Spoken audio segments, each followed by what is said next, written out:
खुशामदीद दोस्तों, राम राम सलाम। मैं हूं आपका भाई धर्मपाल मलिक यूट्यूब चैनल पर आप सबका स्वागत है। भाइयों, आज मैं आपको एक ऐसे संत के बारे में बताऊंगा जो हिंदू मुस्लिम एकता के प्रतीक थे, हिंदू मुस्लिम भाईचारे के प्रतीक थे, जो धर्म और जाति पाति से ऊपर उठे हुए आदमी थे और जो नहीं सच को सच कहते थे और न्याय के लड़ने वाले आदमी थे। ऐसे थे पीर बुद्धू शाह। वो सडोरा के रहने वाले थे। ये सडोरा में हरियाणा में यमुनानगर के पास एक पहाड़ियों की तलहटी के अंदर एक कस्बा है। वहाँ नकटी नदी है और नकटी पहाड़ियाँ हैं। उन्हीं के अंदर सडोरा बसा हुआ है। यहाँ पर एक बहुत बड़े संत हुए हैं जिनका नाम था पीर बुद्धू शाह। वो मुस्लिम थे लेकिन गुरु गोविंद सिंह के बहुत अच्छे मित्र थे और उनकी नीतियों का समर्थन करते थे और उन्होंने अपना तन मन धन सब कुछ गुरु गोविंद सिंह के लिए कुर्बान कर दिया। इसलिए उनकी याद में आज भी सडोरा के अंदर पीर बुद्धू शाह के नाम से गुरुद्वारा है। उनकी जाति सैयद थी और उनकी मज़ार की हिंदू मुस्लिम सिख सभी पूजा करते हैं। वो इस देश की असली संस्कृति के वो प्रतीक हैं। लेकिन 1947 में दुर्भाग्य से हमारा देश का बंटवारा हो गया, कुछ गलत लोगों की वजह से, नेताओं की वजह से, और उनके वंशज अब पाकिस्तान में रहते हैं।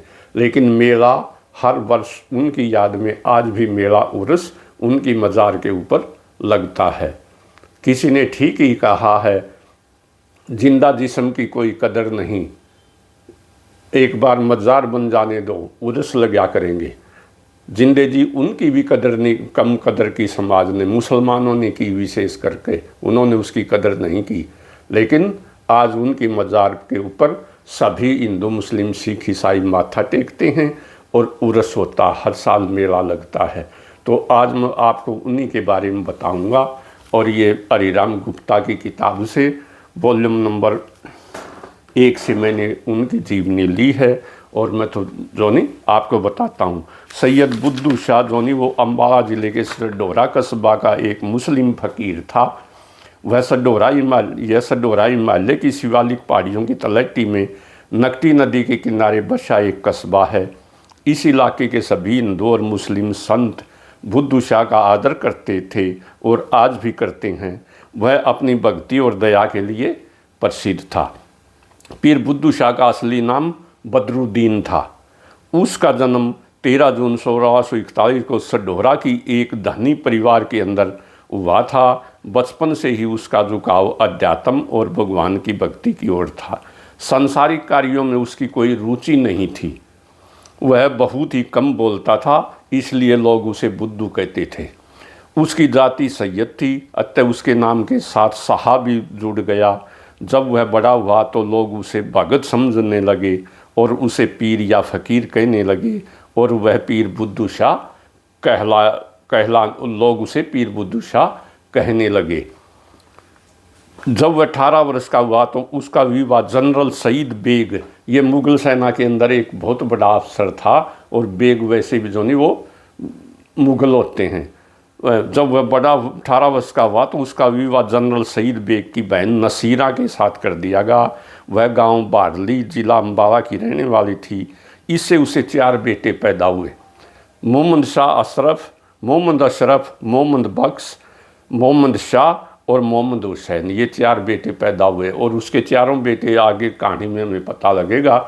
2 तो बंगानी की लड़ाई के अंदर 1688 के अंदर गुरु गोविंद सिंह जी के लिए लड़ते हुए शहीद हो गए और 2 बाद में वजीर खान ने शहीद करवा दिए।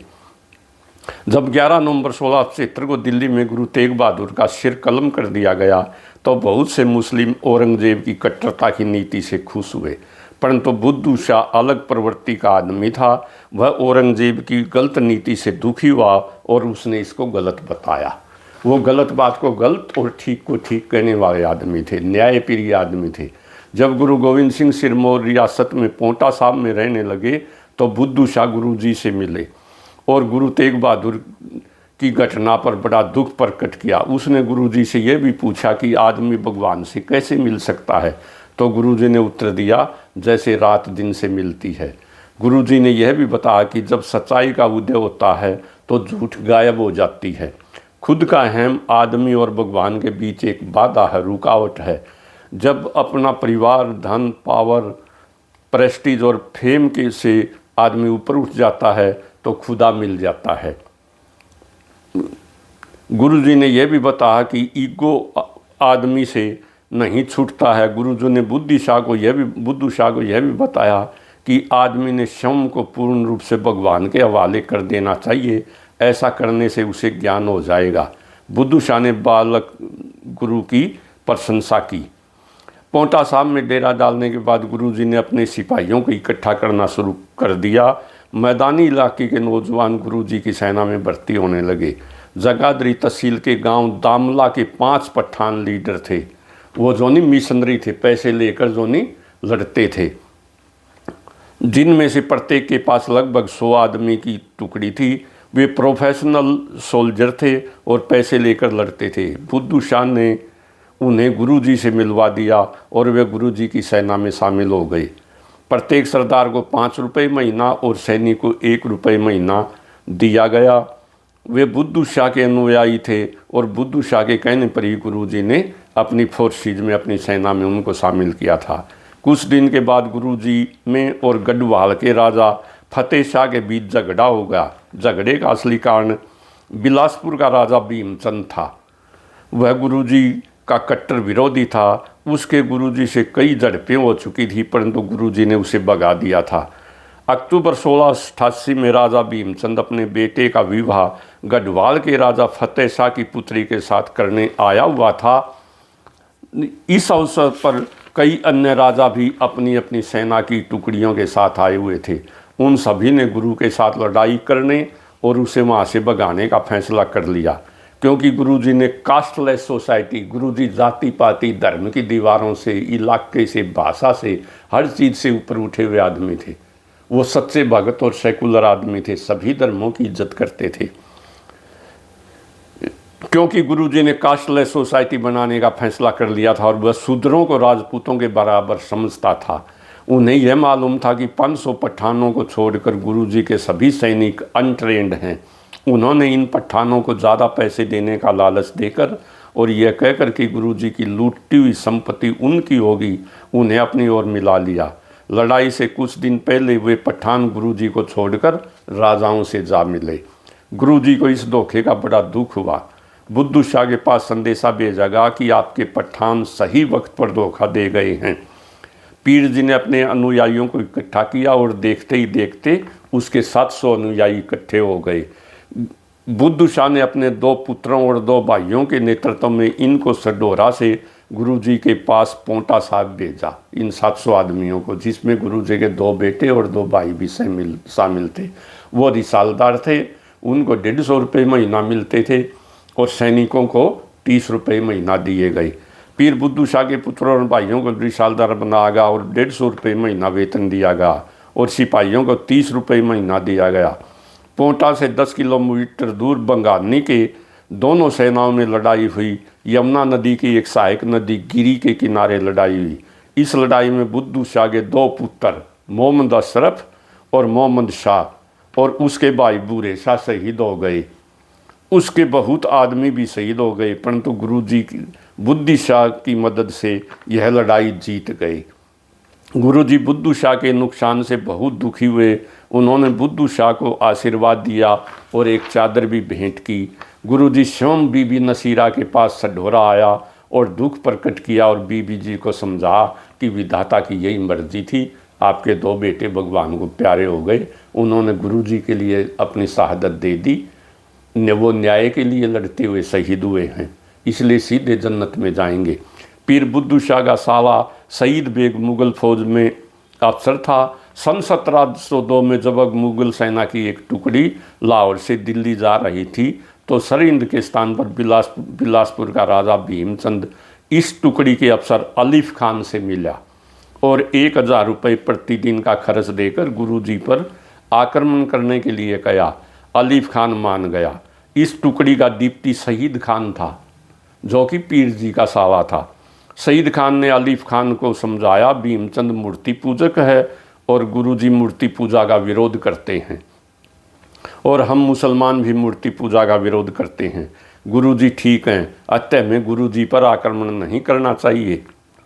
अलीफ खान नहीं माना और गुरुजी पर आक्रमण कर दिया। लड़ाई के बीच में सईद खान अपने आदमियों सहित गुरुजी की तरफ मिल गया और मुग़ल सरदार अलीफ खान की हार हुई।